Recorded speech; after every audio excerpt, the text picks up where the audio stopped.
Okay, big news. Dreamhaven has finally released their full roster of games. For those of you that don't know, hold on a second, my cat's... Pickle, stop, don't do that. My cat's walking on the keyboard. Dreamhaven is the main OGs from Blizzard, Mike Morhaime, as well as Chris Siggety, Dustin Browder. So this is really big. They left Blizzard about 5 years ago. By the way, it feels like yesterday for me. It's kind of crazy. They've basically gone and made their own company. I think Activision got in the way of a lot of what Blizzard was doing that I thought was right. Not just in the pacing of their game releases, but also I think that Activision's responsible for a lot of the mismanaging of the esports stuff, as well as the neutering of BlizzCon. Although I guess we just learned BlizzCon is going to be back next year, but I don't know in what form that's going to be. So this was on the Game Awards. I wanted to watch this live, but it was 3 a.m. my time, so we're going to be watching it and reacting to it. It is them announcing all 4 of their games. By the way, I'll talk about each of these games, although the first one I don't have any experience with, but I will give my opinions. But I did get to go to the Dreamhaven offices in Irvine after I recorded that Hearthstone StarCraft pack commercial/cast that I did with Trump and Day 9 and Artosis. So I got to walk through their offices. It's massive. It kind of felt like I was walking into Blizzard again with how big it is. For some reason, I imagined the company was really small, but I guess they were able to create quite a big space. So there's a lot of stuff they're working on. I got to play some of their games, which I'll talk about here. But let's get into this.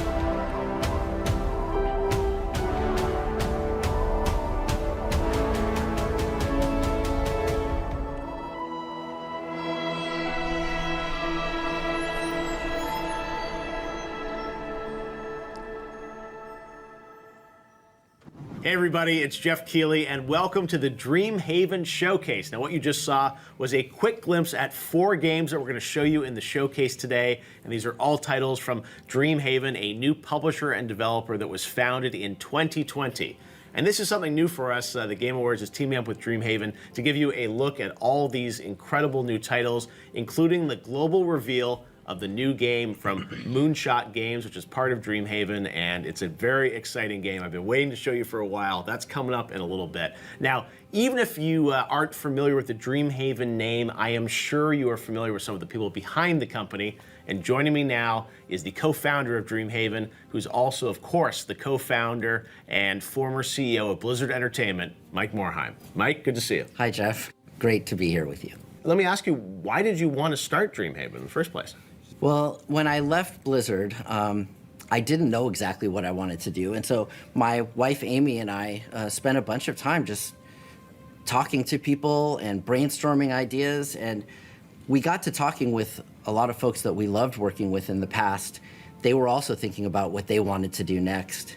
And the idea of what if we joined forces to try to create something really special, a place where game developers and creators could focus on making things that were really passionate and excited to make, an environment where people could do their best work, and really a goal of trying to create games that brought people together in positive ways and really just support them in doing their best work.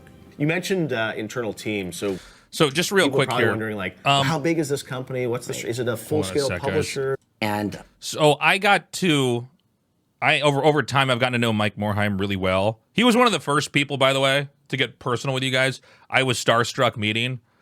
I was all mom spaghetti, like nervous, like stumbling over my words when I met him. I'm like, oh my God, that's the guy that worked on StarCraft. I think I first met him at some kind of a Blizzard after party in Korea. And yeah, it was crazy. He was always very friendly to me. I've gotten to know him better and better over the years. I went to the Dreamhaven offices and got to go into his office full of StarCraft stuff. Still a fan of StarCraft. StarCraft was like his favorite game when he was at Blizzard, StarCraft 1 and StarCraft 2. So he really loved that game. He really supported us. I do feel like, especially in the last couple of years before he left, Blizzard was maybe in the best spot it had been in, especially for esports and supporting the scene. So yeah, I mean, this is a really important person as far as StarCraft goes and supporting both StarCraft 1 and StarCraft 2 in its history. really a goal of trying to create games that brought people together in positive ways and really just support them in doing their best work. You mentioned internal teams, so Mike Moore, I'm a Terran user. That's why Terran isn't balanced. Yeah, I saw that meme this morning on the internet. people are probably wondering, like, well, how big is this company? What's the? Is it a full-scale publisher, developer? Like, what can you tell us about the size and scope of Dreamhaven? Yeah, so we have 2 internal teams, Moonshot Games and Secret Door. We also are building a central team that will help publish these games and bring them to players around the world. We have also formed relationships with a number of independent developers, and we provide them guidance and advice, and some of those relationships have actually grown to be even deeper, where Dreamhaven will end up being the publisher of those games. All right, well, let's get into some of the games and show people some gameplay. Awesome. First up is Sunderfolk. It is a board game-inspired RPG that you can play solo or with friends. It's kind of a whole new genre for games, and it sounds like the perfect couch co-op game. Lots of us at Dreamhaven, and especially Secret Door, love board games and tabletop RPGs. Some of us have been playing them for decades with our friends, and now we're getting to introduce the magic to our families. The team at Secret Door wanted to come up with a way to capture the magic of game night while also seeing if they could do some things to make it more accessible to more people. All right, so you're digitizing the experience in a lot of ways, but maintaining some of the magic of that in-person experience. And, you know, it's just such a great environment. Sunderfolk really is a love letter to the genre, just with a twist. The team took the approach of putting the game board on a shared screen, TV or monitor, and putting your character's actions and sheet, or in this case, cards and abilities and even the rules of the game on a mobile device. It is really cool to have that 2-screen experience, and now let's take a look at how it all comes together. Deep below ground, in the dark and fathomless Sunderlands, hope persists in the animal village of Arden, your home. For many seasons, the Life Tree has protected Arden, but all is not well in the Sunderlands. The Sunderfolk of your village look to you, the guardians of this town, for aid. Carry the seed of hope close, and forge ahead into darkness in search of answers. I'll ruin you and your whole sun-cursed village! Oh, heroes, I am afraid the ogres were just the beginning. You know what they say, a monster a day keeps the, monsters away. Oh dear, Shadowstone everywhere. The corruption is so powerful. So, Arden has protected. So, I've gotten to play this game. I was in, I guess, not the beta, I guess you call it the alpha. This is a really interesting concept.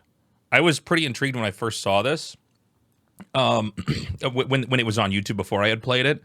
But it's one of those things where, like, you look at it, and especially after you play it, you kind of go, why didn't anybody make this already? So as far as, if you were to compare it to a PC game or a console game that you had played before, it would be like a multiplayer Final Fantasy Tactics or, you know, turn-based RPG, or as in a board game, something like a tactical, like maybe a Warhammer or certain types of Dungeons and Dragons games.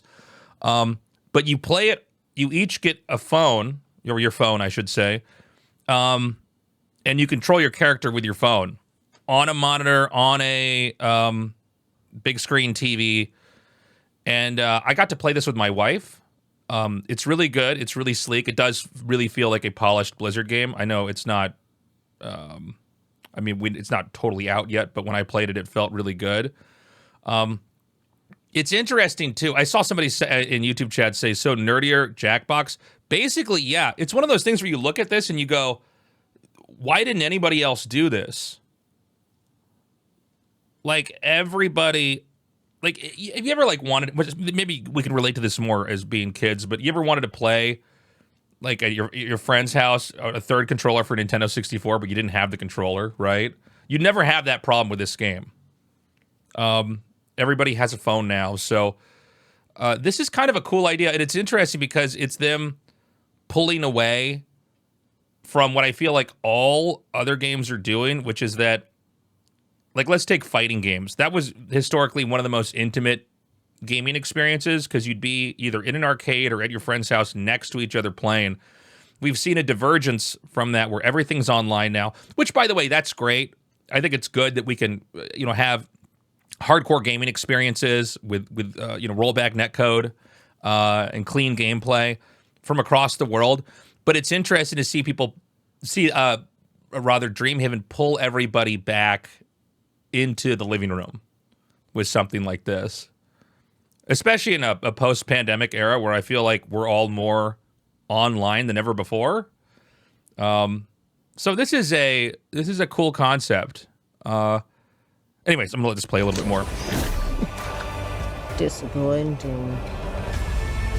You will test your resolve, face unfathomable threats, find camaraderie, and employ impeccable strategy. Oh, and one of the other thoughts I had on this is like, there's probably a whole genre of game if they can stay ahead of stuff with, or series of genres of games that would be phone-based, shared in a room, played on a big screen, that you could do with this. So it feels kind of like a limitless thing.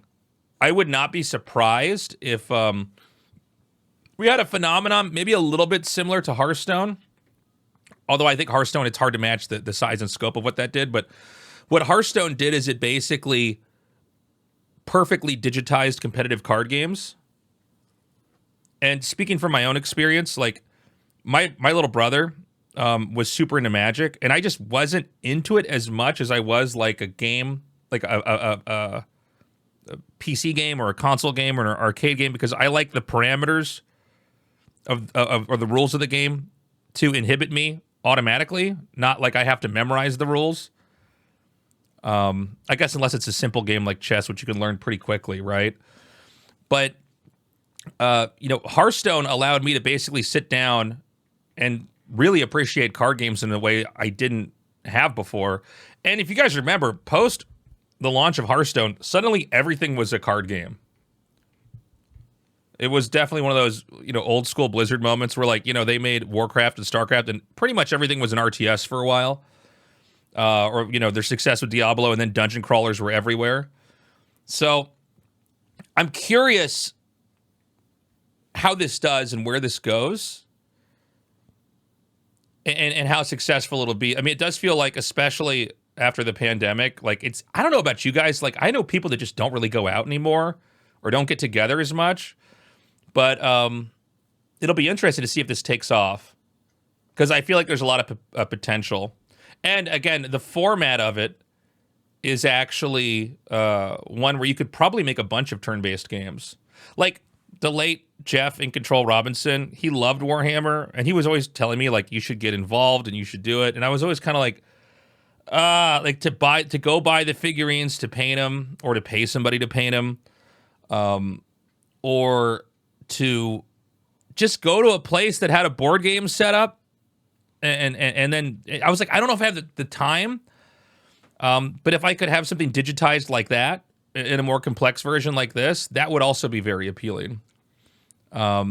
Especially if I could do it where I could play it side by side with my friends on a phone. And it also feels like this phone format, it's something that could be added into a lot of games that already exist in general. I don't know. There's a lot of ideas I have about this, but it's super interesting. But your adventure's just getting started.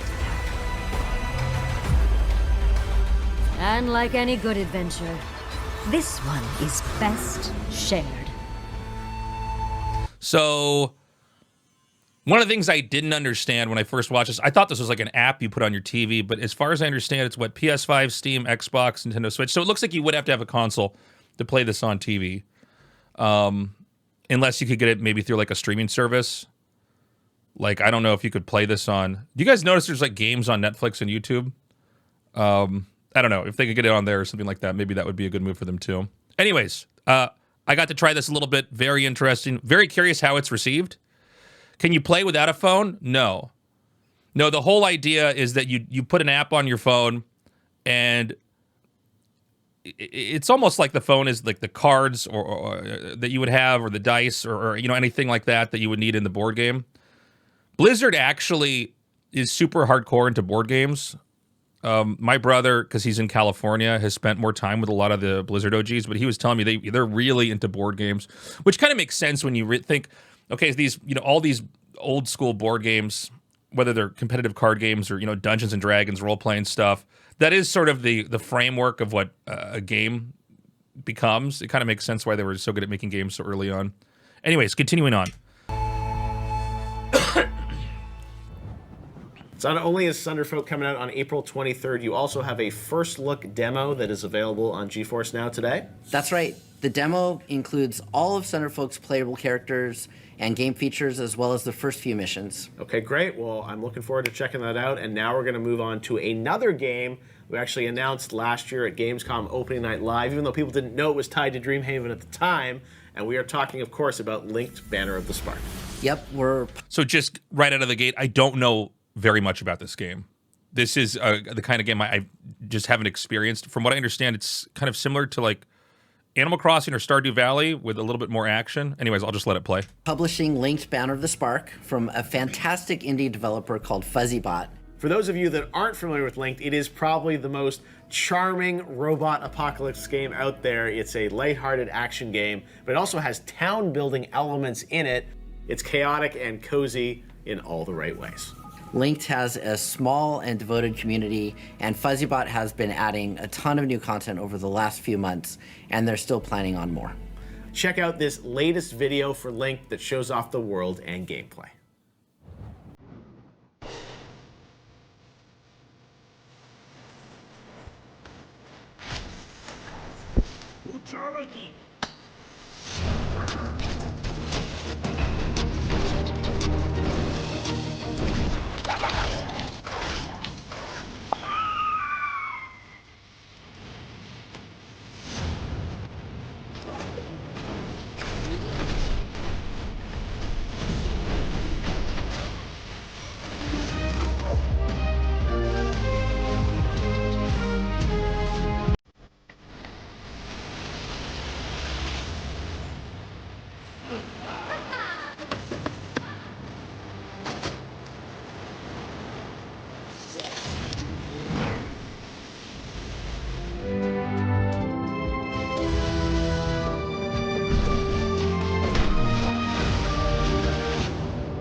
That was Linked, and I am very excited to build my Fish and Bot Friend collection as soon as it's out.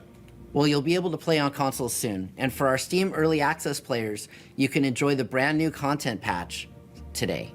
All right, well, we've covered a lot of great stuff today, and the reveal of the Moonshot game is coming up in just a minute, but before then... But, by the way, one of the interesting things, I think it wasn't mentioned here, FuzzyBot, this studio was co-founded by Max Spielberg, who's Steven Spielberg's son, which I thought was interesting. I don't believe they mentioned it here, but when I was at the Dreamhaven offices, they mentioned that to me, and I was kind of like, whoa.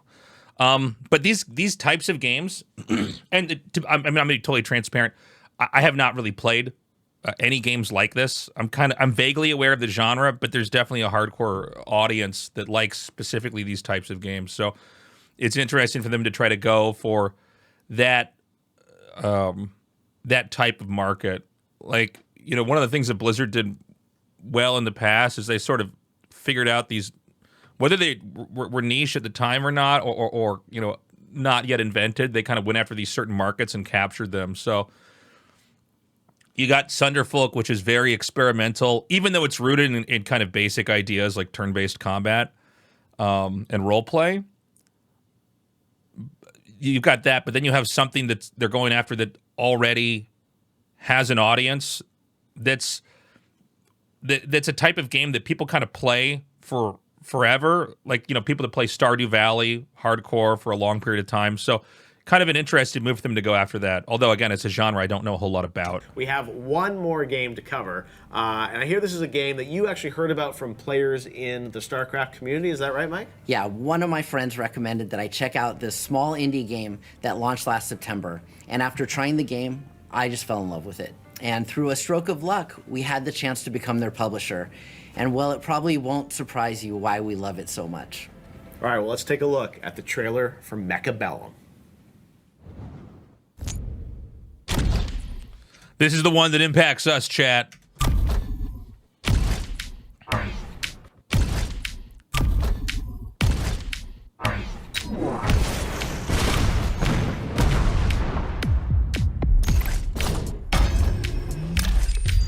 Real quick. Sorry, I keep clearing my throat a lot. Sorry, guys.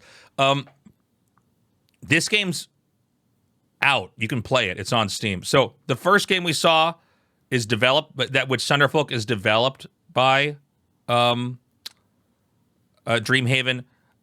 The previous one we saw is being developed. God, now I'm forgetting the name of it, but it's being published by Dreamhaven. This game is out and it's being published by Dreamhaven. In my experience, and I only just learned that they were publishing this maybe like 3 months ago or something like that. So I've started trying to learn this game. This is maybe the best auto battler that's out. It goes deep. It goes really, really deep. Auto battlers are fairly new to me, to be totally honest. But there's a lot you can do with this. It's super complex. Anyways, I'm going to let this play a little bit more. And it's not it's turn-based in the sense that you set up your pieces, but then the battle happens in real time, but you don't control it. This is one of the, if you're like from RTS, you might not be aware of one of these new genres. So.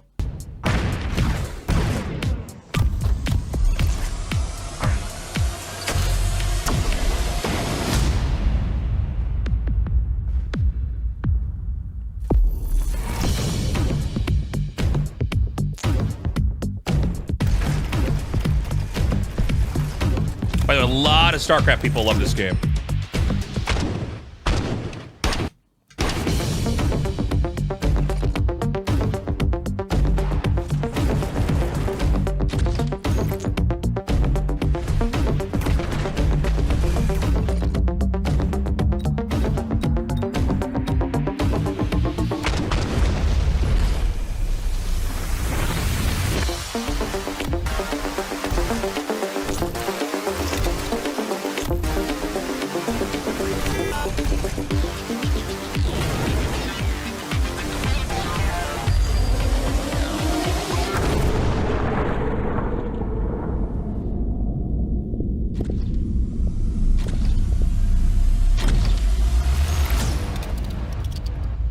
So this game is really good. One of those games that's like, I mean, it's hard. I mean, I guess that's kind of why we like it. But I would recommend you guys try it out. If you're watching this, whether you're on Twitch or you're watching this YouTube video right now, anybody who likes strategy games, and I do feel like auto battlers are kind of the merge of like, you know, the kind of slow-paced, turn-based, sometimes even a little bit, sometimes single-player, sometimes multiplayer games. And then the fast-paced RTS. I feel like it's kind of a merger of those. You got to basically, if you don't know an auto battler, by the way, I'll try to explain it because I remember looking. I tried to look at a couple auto battlers years ago, and I'm like, I don't really understand what's going on. So basically, you don't see what's on their side of the board. In this case, when you start, you place your few pieces. So let's say you place a tank and a Goliath, right? Those are the two units you started with. On their side, they place the Dragoon and the Zealot. Then the map reveals itself. The units automatically attack into each other. One side wins. The winning side, whatever remains, does a little bit of damage to the player. It takes a little bit of HP off. Then the map goes blank again, as in you can't see what your opponent's doing. That tank and that Goliath you placed, and their Zealot and their Dragoon they placed, they stay where they are. And you add 2 more pieces, or 3 more pieces, depending on what the turn gives you. And then you can upgrade some of the units, and then the battle resets. So it's like each battle resets, getting bigger and bigger, and you're trying to counter what they're putting on their side of the board, or trying to preempt them. And there's just a lot that you can do with it. I think down the road I'm going to make a video explaining how to play in more detail. But it's good. So it's really cool to see Dreamhaven backing this game. I think it's a smart move. I had seen people play it. My brother had been telling me to play this forever, and I sort of didn't get around to it. I was like, yeah, I had it downloaded, but I hadn't really opened it up. And then after this meeting with Dreamhaven, I thought, okay, well, let me give this a try. I will tell you, it's a little bit overwhelming at first. I guess all complex games are. I would recommend if you're going to play it, just raw dog it. Go into a couple games and just try to see if you can figure it out. I feel like the tutorial is maybe a little bit tedious and exhausting just because they're teaching you all the things that you can do, where I think it might be better to just go in and lose. I mean, you might drop MMR, but you can always win that back. But anyways, super exciting to see that they are backing this game and that they are still focused on strategy games. Mechabellum is a turn-based And it could be a potential RTS franchise down the road. Who knows? auto battler, and it still has some strong RTS vibes, though, right? That's right. I think that it scratches the RTS itch without the high APM requirement, which is why I love it so much. And the developer Game River has been constantly updating it. We not only fell in love with Mechabellum, but also the team and its community, and are super excited about being part of it. And since it's on Steam now, I guess, right? Because it came out in September, so people can pick it up today if they want to check it out. Absolutely. You can pick up the base game or the premium edition, which launches today. And those who want to try before they buy can participate in the free play weekend that is starting on April 4th. Oh, All right, well, we've seen okay, so you can try it for free if you want. I didn't realize that. 3 games today, but we do have one more for everyone, and this is something really special, a global reveal. Last summer, I got to come down here and do a playtest of this title. We really wanted to show it at the Game Awards, but it wasn't quite ready. Mike, this is the first title for Moonshot Games. Yes, and as much as I would love to tell you about the game, I think it's best if you hear from the Moonshot team. So, again, two development companies inside of Dreamhaven. Secret Door making Sunderfolk, Moonshot making this game. Which, by the way, is Dustin Browder's in charge of this. Guy who made StarCraft 2, of course. Legend. Hi, Destructible Rocks. I'm Jason Chase, studio head. Terrible damage. Let's go. And I'm Dustin Browder, game director at Moonshot. Now, imagine a dangerous place at the edge of the galaxy, outside the law, called the Typhon Reach. It's like a cosmic scale Bermuda Triangle with cosmic storms, quantum meteors, and treacherous monsters, all guarding the most prized objects in the universe, the ancient artifacts of the primes. And this is where you come in. We need you to assemble your crew, choose your starship, and risk it all in a chaotic adventure where the only plan is the one you make up as you go. Let's see what lies in the most dangerous corner of the galaxy.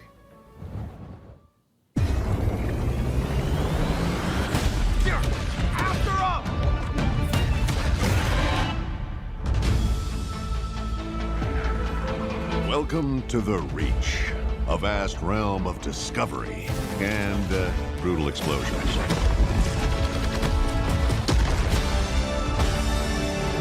But hey, I'm sure you'll be fine. Now, you're gonna need a tough team. Time to break something. Hello, Luke. And an even tougher ship. Quality upgrade. Keep her flying, and you'll find wonders beyond your wildest dreams. Oh, yeah. Wildgate open. Or the other crews will blast you and take your loot. That's a distinct possibility. The artifact is getting away. So get ready. Blast 'em! When your airtight plan goes out the airlock, Into the fray. improvise. Use your turrets. Stealing their stuff. Hell, use their turrets. Traps, tractor beams, big red buttons. Overloaded their reactor. Because the Reach gives, Resources in. Coming in hot. and the Reach takes. Damage! Major damage! Can't promise fame and fortune here, Move here. Mine layer here! or that you'll even make it back. Get to the gate. Go, go, go, But go. I can promise this. That's my artifact. It's gonna be one hell of a story.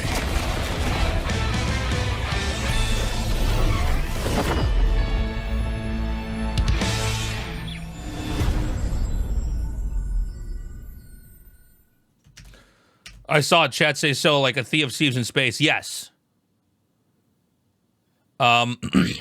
Yeah, with all those types of parameters, you've got a ship, you're trying to move around, you're trying to shut them down, and you're trying to extract items. Actually, I'll let them explain it.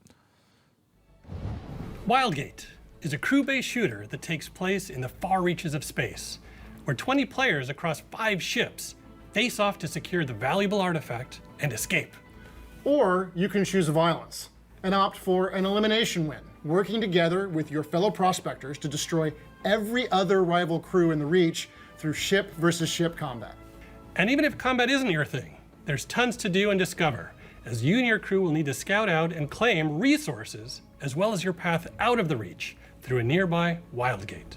With the other 4 ships all trying to do the same, you can expect to face some pretty intense matches. And space crimes. Lots of space crimes. The Reach is ever-changing, and the map layout for each game is procedurally generated, so no 2 games will play the same. Over the last year, we've had the privilege to host some small tests behind closed doors, and we're now ready to kick off our very first public playtest in the next few weeks. Sign up on our website for a chance to join us. So playwildgate.com, guys. Thanks so much for watching. But before we go, let's take an even deeper look into the Reach. I want to tell you about a place called the Typhon Reach. It's not for the faint of heart, but it's where legends are made. Legends like the Gamma Gang. They did a smash and grab on the artifact like nobody's ever seen. But first, let's back up. How'd they even make it this far? When you're in the Reach, you're after one thing: the artifact. The most valuable object in the known universe. And if you're brave or stupid enough to go after it, you won't be alone. Be the first crew to find it, snatch it, and pass through the Wildgate, or be the last crew left standing. It all starts with your ship. Whether you're mining asteroids, scanning for loot, or battling borders, the right ship isn't just a choice. It's your edge in the fight to stay alive. You could go big with the Bastion, packed full of gadgets and guns, but they'll see you coming a light year away. Or go small with a Hunter. Just don't get caught, because those shields will not last. Remember, your ship is your lifeline. You lose your ride, it's mission over. Your crew, on the other hand, can handle whatever the Reach throws at them. Armed with the right weapons, tools, and special skills. It's all hands on deck. That's one thing the Gamma Gang understood. It's not about sticking to one job. It's about supporting your crew. Mining for resources, keeping the engines running, putting out fires. Every crew member counts. Because when things start to heat up, it's either you or them. The Reach is a living, breathing death trap. Cosmic storms, Reach leeches, lava asteroids, and space mines. To get a handle on what's out there, you're gonna need to scout ahead. Probes are your best bet to map the area. Locate hazards, supplies, and hidden treasures. It's also how the Gamma Gang stayed one step ahead of the other crews. Fuel and ice. Without them, the job gets a lot tougher. If your reactor overheats, you'd better have ice on hand to cool it down. And fuel gives your ship the extra boost it needs for a quick getaway. Running out won't leave you stranded, but trust me, without it, you're as good as Reach dust. If you want to pull this off, you'll need the best loot you can find. All over the Reach are lost caches of cutting-edge ship upgrades, powerful weapons, and gear that gives you the upper hand. But do not get cocky. The better the goods, the tougher they'll be to grab. This place is teeming with vicious little surprises. Grab what you can and make it quick, because those other prospectors could crash the party at any moment. Which reminds me, watch your back, because those rival squads will try to board your ship. Keep your guns loaded, your multi-tools ready to repair. They'll do everything they can to try to sabotage you. Don't let them.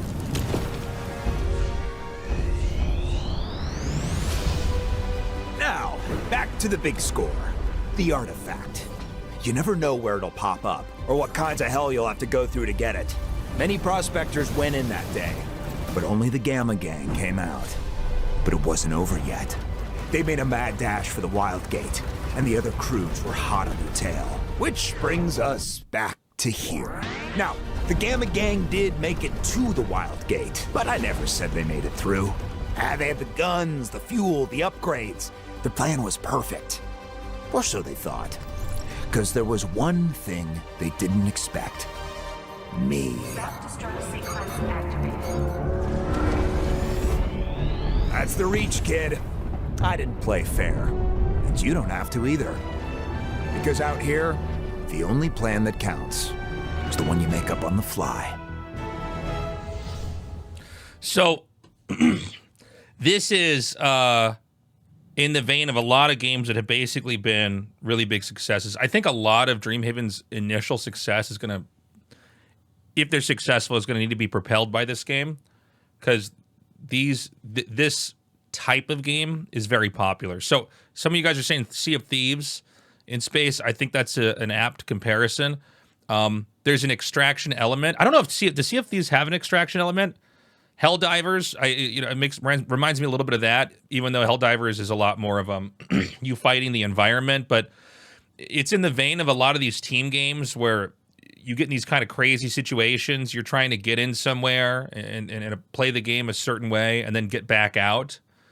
Even PUBG, I guess PUBG is sort of has that zero-sum game element to it, but these kind of games where you're competing, whether it's in groups or as individuals, all in a space, have been really successful. And I think a lot of the ideas here and the 3D dimensionality of it, where your spaceships, I assume you can go up and down a certain amount. There's a lot of cool ideas here. So this is exciting. I was supposed to be in the beta for this. I never ended up getting the keys, so I'll have to bug them I guess I could sign up through the website, but when I get it, I want to play it and give my thoughts more on it. But this looks really cool. So this is very exciting. Again, Dustin Browder, who worked on StarCraft 2 and Heroes of the Storm, both legendary great games. Very cool to see what he's doing here now. I got to go down to those Dreamhaven offices, like I was saying earlier. They gave me a presentation on this. It was like one of the coolest experiences of my life to be down there with people that are basically my heroes, showing me what they're working on. So I'm going to give my closing thoughts here. I'll let this video play out. And you don't have to either. Because out here, the only plan that counts is the one you make up on the fly. I hope all you guys are excited as I am about Wildgate. I cannot wait to jump in more and do, as Dustin said, some space crimes, Mike. You and me both. The Moonshot team puts so much care into making sure the world isn't just fun to explore, but that the matches are challenging and in most cases, unpredictably hilarious. Well, I cannot wait, as I said, for more people to go. And this is really a game you have to play to really get all of the excitement inside of it. All right, well, that kind of wraps up the show, but let's recap what we've talked about so far. The Sunderfolk demo is on GeForce Now right now. Mechabellum launches a premium edition today and a free play weekend next month. Lynked is currently in Steam Early Access and coming soon to consoles. And you can sign up for Wildgate's community preview playtests. It's really a more the merrier kind of game, so encourage your friends to sign up too. And what I love about all the games, Mike, is that you're showing real gameplay on them. I know you had to wait. We had to wait a while to see them, but it's been worth it. And it's clear that Dreamhaven is kind of not making just one kind of game, a whole bunch of different experiences, but they're all united by the idea of kind of playing together with friends and family. I couldn't agree more. We're so grateful for your support, Jeff, and for everyone who's followed our journey so far. Absolutely. I'm excited. This is only chapter 1 for Dreamhaven, and we can't wait to hear more. Thanks for watching, and we'll see you all online. See you later.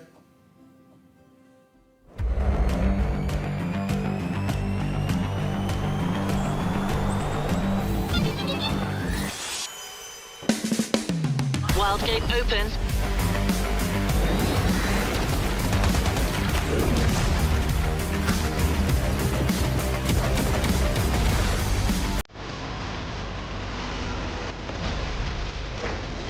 Assemble a team!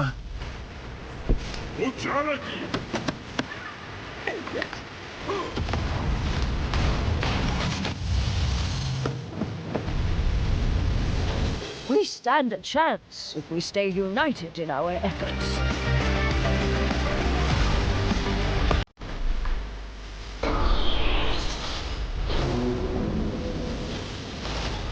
Welcome to the war zone, Commander.